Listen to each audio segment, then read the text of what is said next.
got to hand it to our band and crew are putting in one hell of a shift today.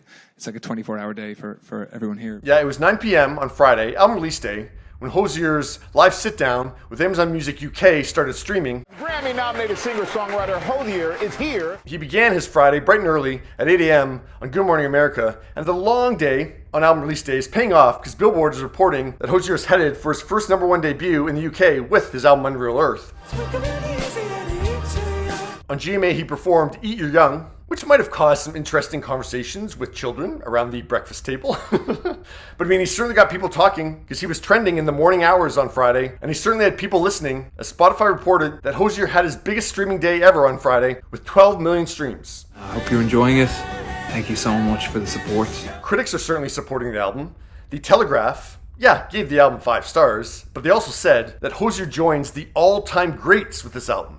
Now that's a compliment, and certainly an indication that Hozier made the right decision in scrapping most of the third album that he had written pre-pandemic and starting from scratch when he was in isolation. I did sort of scrap a lot of ideas, and I did struggle to write and to sort of rise to the moment, as it were. But then that thing that has unfortunately and fortunately inspired a lot of artists to write a lot of music happened to Hozier: heartbreak. Funny how true colors shine in darkness and in secrecy. When it's a song that involves some hurt, does that make it harder for you to sing? It does. And the first few times you listen to it actually made it hard to listen to. There's a tough moment where you're kind of opening an old wound again. The album does have similarities to Kelly Clarkson's divorce album, Chemistry, that she decided to release in June. I had to get through it to even talk about it. Yeah, so I don't break down in an interview and cry about it. But judging from his CBS Mornings interview, Hozier has not allowed the same amount of time between the heartbreak and album release that Kelly did. I don't know if I can talk about it. Did you make peace with it? Yes, he says as he's welling up. What's it going to be like to sing that album? I don't know if it's anything like this. While Hozier might be struggling to talk about it, Enemy thinks it's enthralling to hear him sing about it, giving it 4 to 5 stars. Evening Standard also went with 4 to 5, saying the journey into Inferno is anything but hellish. Financial Times, and I know that's the review that a lot of artists wait for.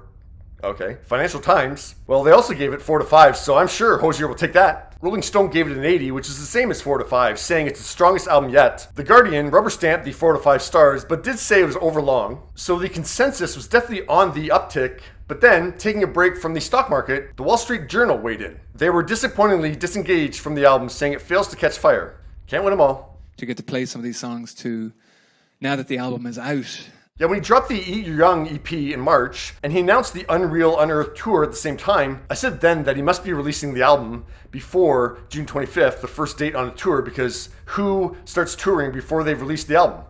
Well, apparently Hozier does.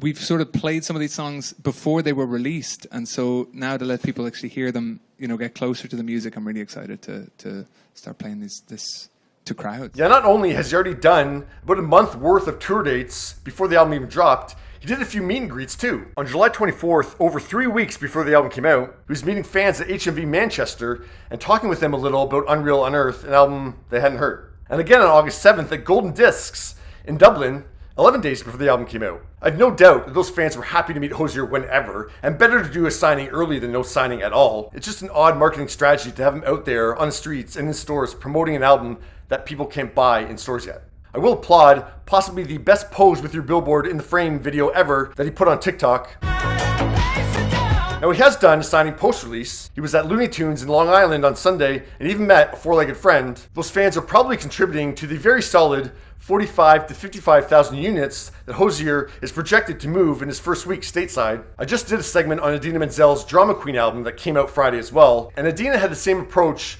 to creating music in isolation that Beyonce and Ellie Goulding did. I just wanted to do music where people would get up and dance and celebrate. So that's one genre of post-pandemic music. And then the other group is where Hozier and Kelly Clarkson are. They let the bad feelings in, and now they're willing to let those bad feelings out, so to speak. And that can be a heavy listen, and some of this is.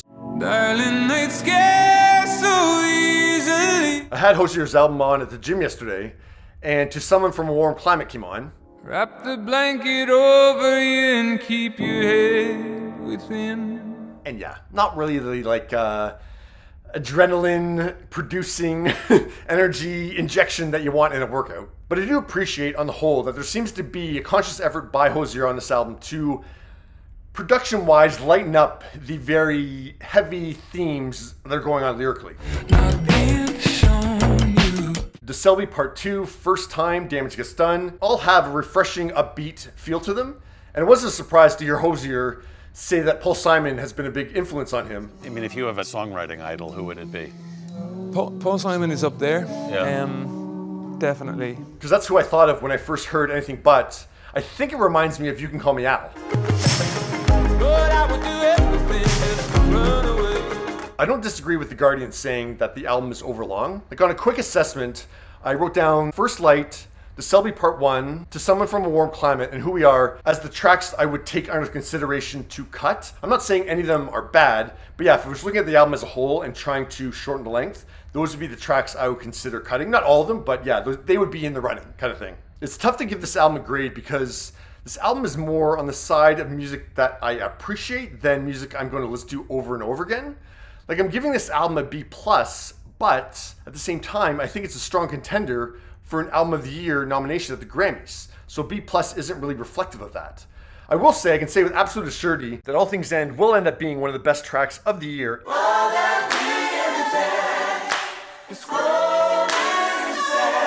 And that Hozier is right to be proud of this record. Are you proud of the work that Hozier did on Unearth?